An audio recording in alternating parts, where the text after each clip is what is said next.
ونستغفره ونعوذ بالله من شرور أنفسنا ومن سيئات أعمالنا من يهده الله فلا مضل له ومن يضلله فلا هادي له وأشهد أن لا إله إلا الله وحده لا شريك له وأشهد أن محمدا عبده ورسوله أما بعد فإن خير الحديث كتاب الله وخير الهدي هدي محمد صلى الله عليه وسلم وشر الأمور محدثاتها وكل محدثة بدعة وكل بدعة ضلالة وكل ضلالة في النار.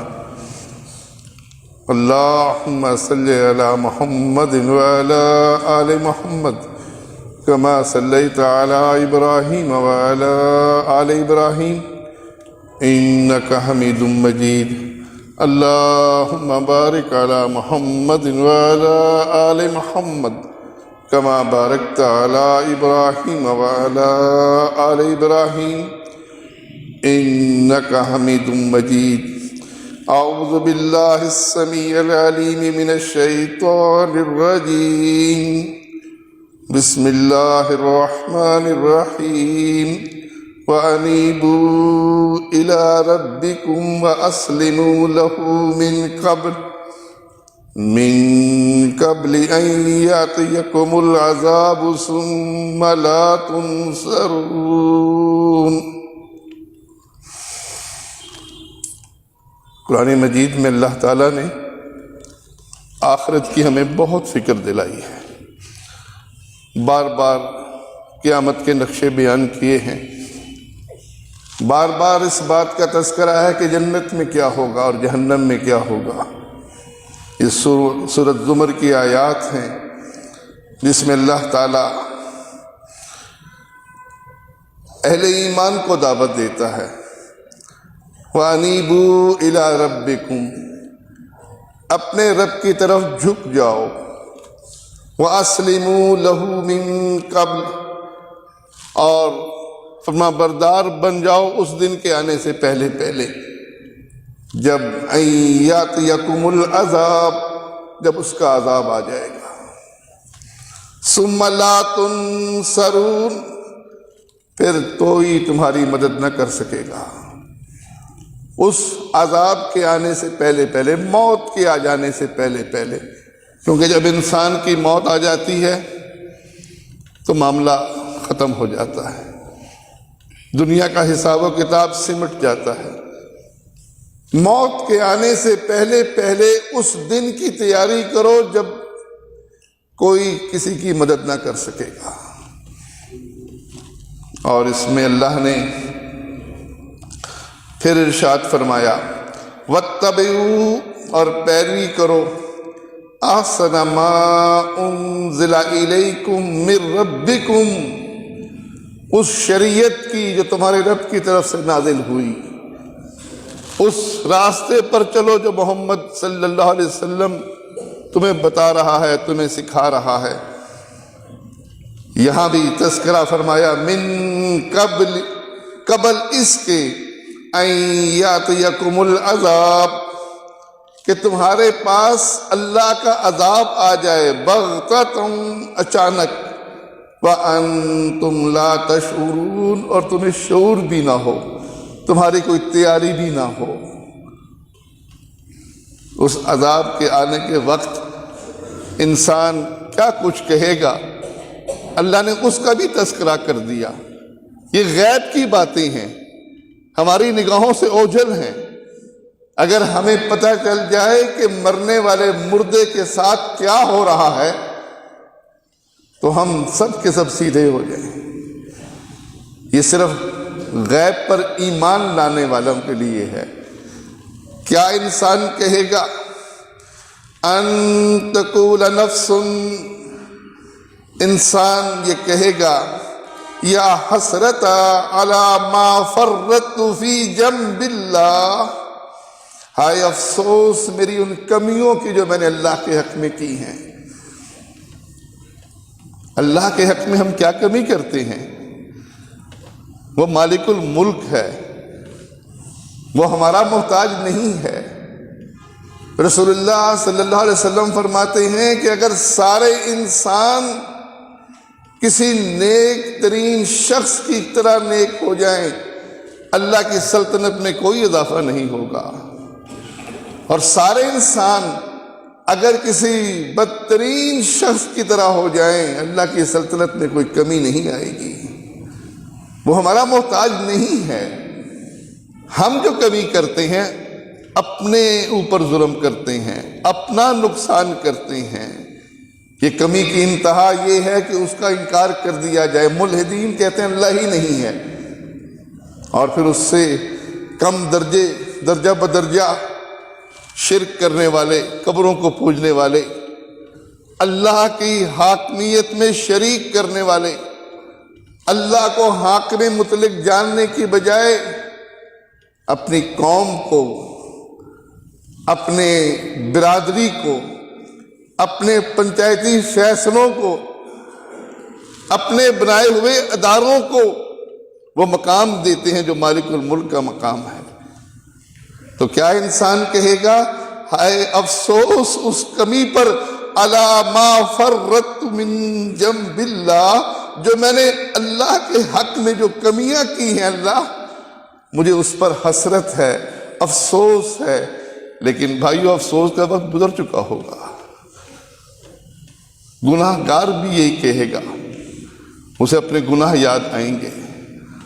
سود کھانے والا ہو، والدین کے حقوق پورے نہ کرنے والا ہو، بیوی بچوں پر ظلم کرنے والا ہو، رشتہ داروں کے ساتھ قطع رحمی کرنے والا ہو، یہ سارے احکامات جو اللہ نے اس قرآن مجید میں دیے وہ وراثت سے متعلق ہوں، وہ سود سے متعلق ہوں، وہ قتل سے متعلق ہوں، وہ زنا سے متعلق ہوں، یہ سب کے سب لوگ کیا کہیں گے؟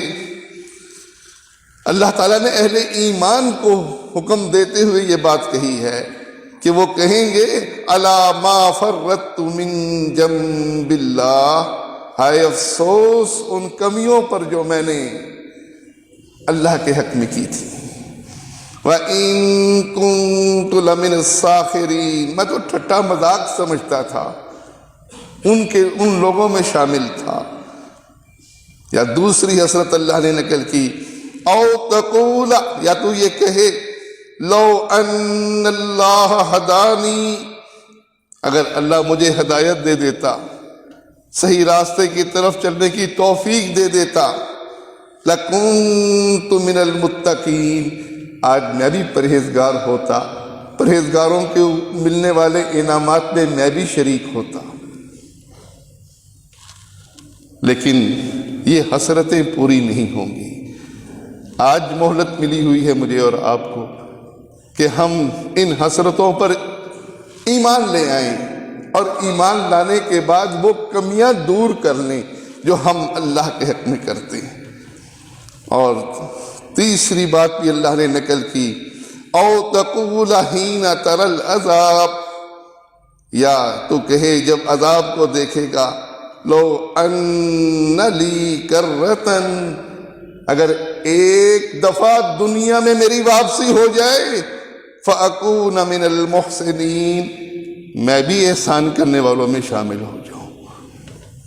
یہ مہلت مجھے اور آپ کو ملی ہے، اس وقت ہم زندگی بسر کر رہے ہیں، اس مہلت کے اندر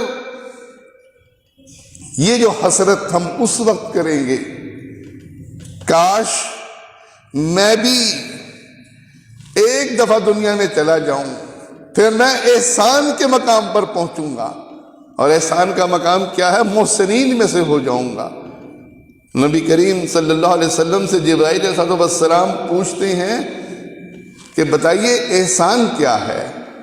آپ فرماتے ہیں تو اپنے رب کی بندگی کرے ایسے گویا کہ تو اللہ کو دیکھ رہا ہے، اور اگر یہ کیفیت پیدا نہ ہو سکے تو کم از کم یہ کیفیت ہو کہ اللہ تجھے دیکھ رہا ہے۔ اس مقام پر پہنچنے کی تمنا گناہ گار کرے گا۔ ذرا سوچئے، کیا آج ہم اس مقام پر ہیں؟ کیا گناہ کرتے ہوئے ہمیں یہ ڈر لگتا ہے جب ہم بے دین اینکروں کے آگے گھنٹوں بیٹھ کر ضائع کر دیتے ہیں، جن کی ساری گفتگو دنیا اور دنیا کے متعلق چیزوں سے ہے، آخرت کا ان کی ذکر تک نہیں ہوتا، ان کے پاس بیٹھ کر گھنٹوں ضائع کر دیتے ہیں، کیا کبھی ہمیں یہ خیال آیا کہ زندگی کا کتنا بڑا لمحہ ہم نے ضائع کر دیا؟ کاش ان اوقات میں ہم قرآن پڑھتے، قرآن کو سمجھتے، قرآن کے احکامات کو جانتے۔ بھائیو، حقیقت یہ ہے کہ ہم نکاح اور طلاق کے مسئلے میں بھی اس قرآن کے احکامات سے ناواقف ہیں۔ ہم میں 5 وقت نماز پڑھنے والے کتنے ہیں؟ کبھی جائزہ لیجئے اپنے دوستوں کی، اپنے بچوں کے، اپنے پڑوسیوں کے۔ 5 وقت نماز پڑھنا ہمارے لیے مشکل ہو گیا ہے، اور جو شخص اس منظر کو اپنے سامنے رکھے جو اللہ نے اس قرآن میں بیان کر دیا، اللہ تعالیٰ نے قرآن مجید کے اندر نقشہ کھینچا ہے، اور نقشہ بھی کیا عجیب کھینچا ہے۔ اللہ تعالیٰ ارشاد فرماتا ہے کہ اس دن جب ہم لوگوں کو جمع کریں گے، اور جمع کرنے کے بعد یوم یکشف عن ساق، جب پنڈلی ننگی کر دی جائے گی، پنڈلی سے کپڑا ہٹا دیا جائے گا۔ اس کے 2 معنی کیے ہیں کہ سخت مصیبت کا وقت ہوگا۔ ابن عباس رضی اللہ تعالیٰ عنہ کہتے ہیں یہ محاورہ ہے کہ جب سخت ترین مصیبت آئے گی اس وقت، اور دوسرے معنی کہ یہ آیات اللہ کی صفتوں میں سے ایک صفت ہے۔ پنڈلی ننگی کرنا اس کی شان کے مطابق ہوگا۔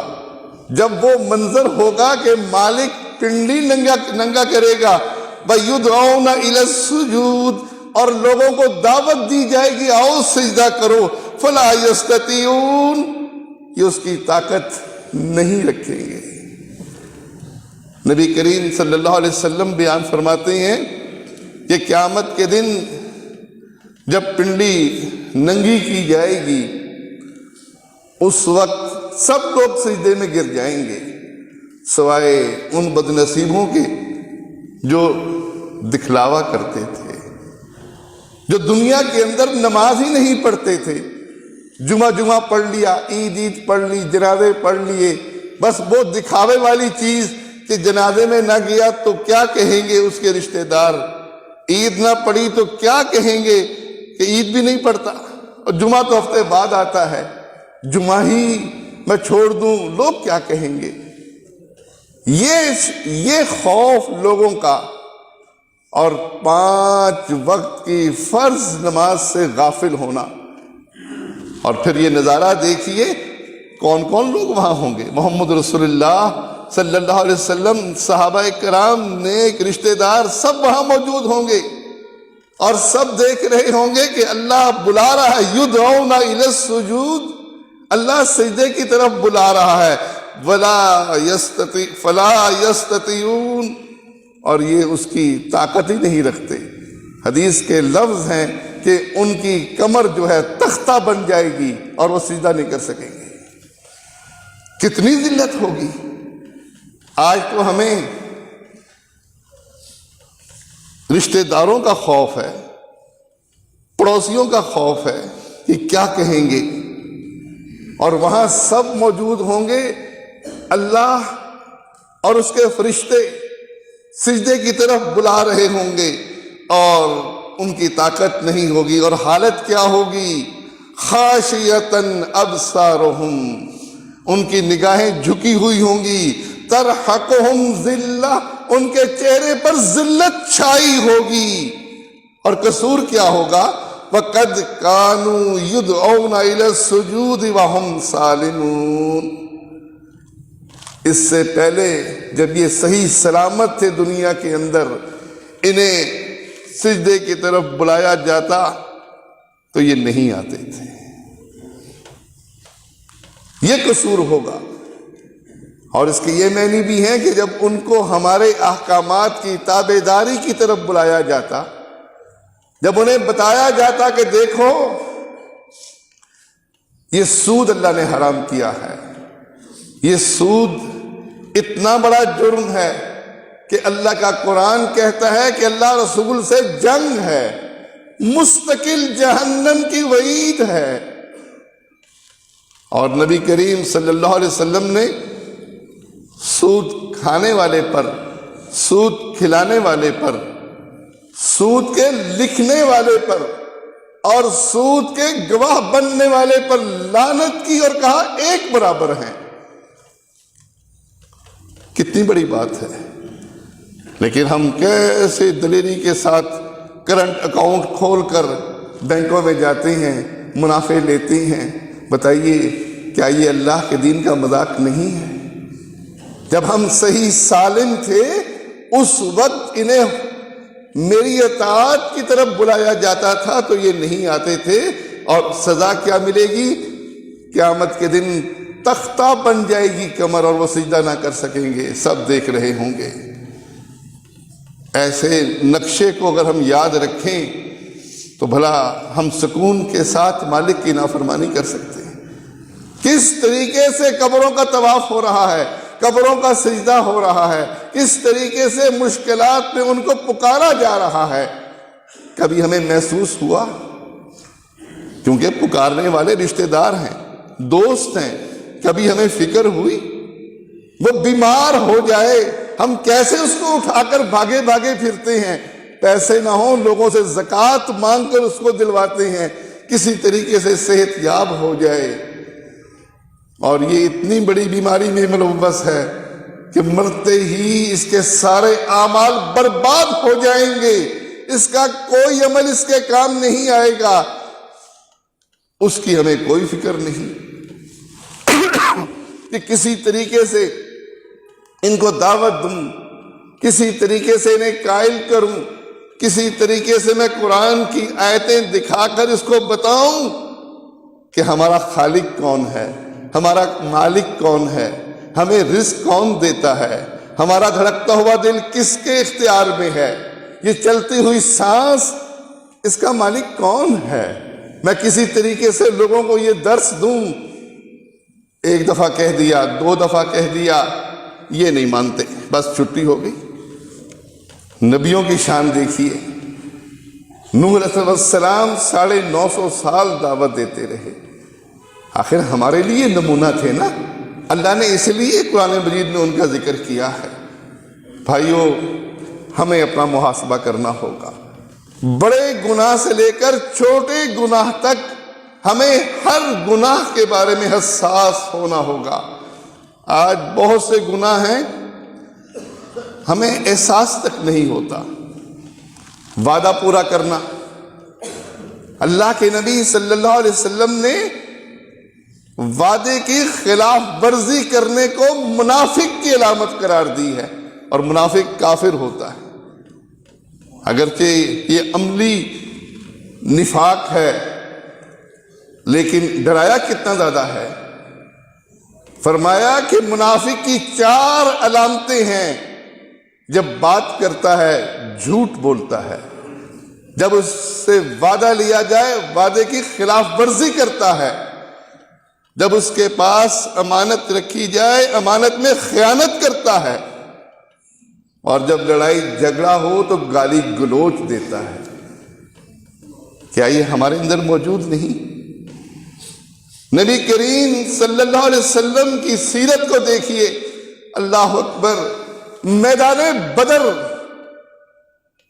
کتنا بڑا مارکا تھا، ایک طرف 1000 جوان مشرکین مکہ وہ مدینے کی چھوٹی سی بستی کو ختم کرنے کے لیے حملہ آور تھے، 1000 جوان مسلح ہو کر، اور ہمارے پاس 313 بندے تھے جن کے پاس ہتھیار بھی نہیں تھے۔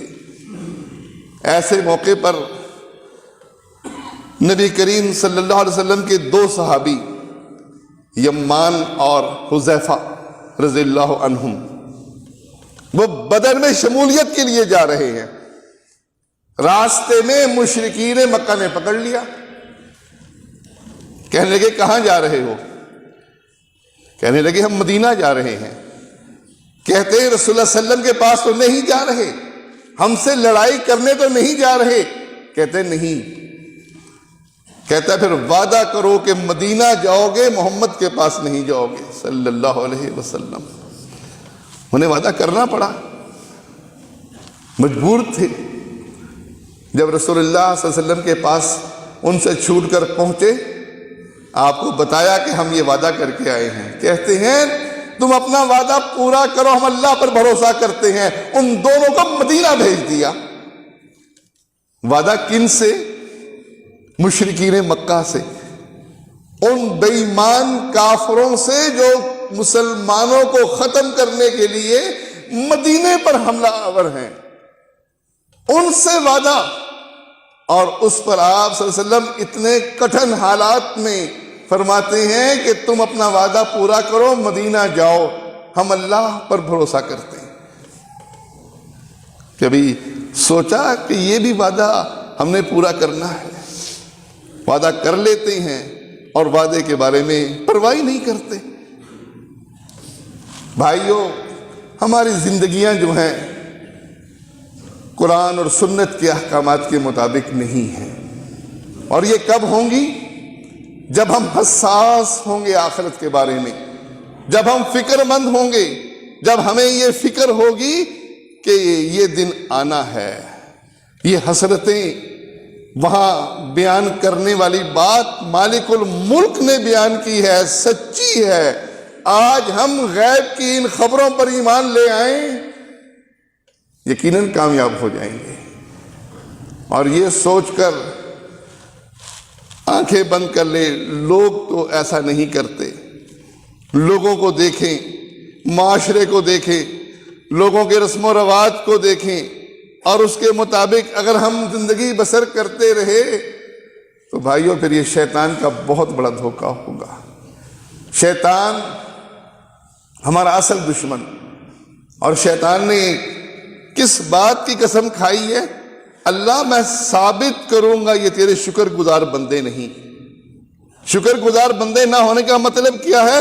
کہ تیرے احکامات کے تابع دار نہیں۔ ٹھیک ہے، میں نے سجدہ نہیں کیا، لیکن اس لیے نہیں کیا کہ میں اس سے برتر تھا، اس کو یہ زوم تھا۔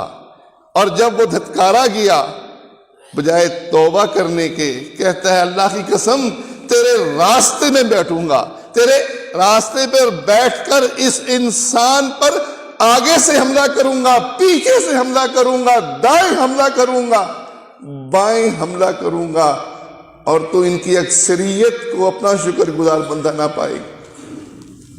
اللہ نے بھی کہہ دیا کہ جا کر، جو تجھے بھی اور جو تیری پیروی کریں گے میں سب کو جہنم میں جھونک دوں گا۔ اللہ نے بھی کہہ دیا۔ اب ہمارا اور شیطان کا مقابلہ ہے۔ شیطان ہمیں اللہ کے احکامات سے غافل کرنا چاہتا ہے، اور یہ قرآن اور قرآن کے داعی آپ کو اس طرف بلاتے ہیں کہ آؤ اس قرآن کی طرف، سنت کی طرف، صحابہ کے طریقے کی طرف، اور اپنی زندگیوں میں اس کو نافذ کر لو تاکہ اس ناشکری سے بچ کر جہنم کے عذاب سے بچ جاؤ۔ بھائیو، قرآن مجید آپ پڑھ کر دیکھیں، بار بار پڑھیں، آپ کو اللہ کی عظمت نظر آئے گی، یا آخرت کا تذکرہ نظر آئے گا، یا اللہ کے احکامات ہیں، ان حکموں پر ہم نے چلنا ہے۔ لیکن بنیاد کیسے بنتی ہے؟ اللہ کی عظمت اس دل میں بیٹھے اور آخرت کی فکر ہمیں لاحق ہو جائے، یہ بنیاد ہے، اور اس کے بعد پھر اعمال کی دنیا ہے۔ آج مجھے اور آپ کو وقت ملا ہے، ہم اپنی زندگی کا محاسبہ کریں۔ اگر کوئی شخص نماز نہیں پڑھتا، زکوٰۃ ادا نہیں کرتا، اس کو اس کی فکر ہو، اور جو شخص بعد جماعت نماز سے غافل ہے اس کو اس کی فکر ہو۔ جو باقی گناہ ہیں، یہ لا علمی کا دور نہیں ہے، علم ہم سب کو ہے۔ ہم میں سے کوئی شخص نہیں کہہ سکتا کہ رشتہ داروں کے حقوق توڑنا یہ میرے لیے درست ہے۔ تعویلات ہیں جو شیطان نے ہمارے ذہنوں میں ڈالی ہوئی ہیں، یہ تعویلات جو شیطان ہمیں سکھاتا ہے، ہم نے بس اس سے بچنا ہے۔ اللہ سے دعا ہے کہ اللہ تعالی ہمیں صحیح ایمان کی توفیق دے اور ایمان کے مطابق عمل صالح کی توفیق دے، تاکہ کل جب ہم اللہ کے حضور پیش ہوں ہم ان عذابوں سے بھی بچ جائیں، ان حسرتوں سے بھی بچ جائیں۔ یہی راستہ بھائیوں کامیابی کا راستہ ہے۔ اللہ ہم سب کو جنت میں اکٹھا کرے، آمین یا رب العالمین۔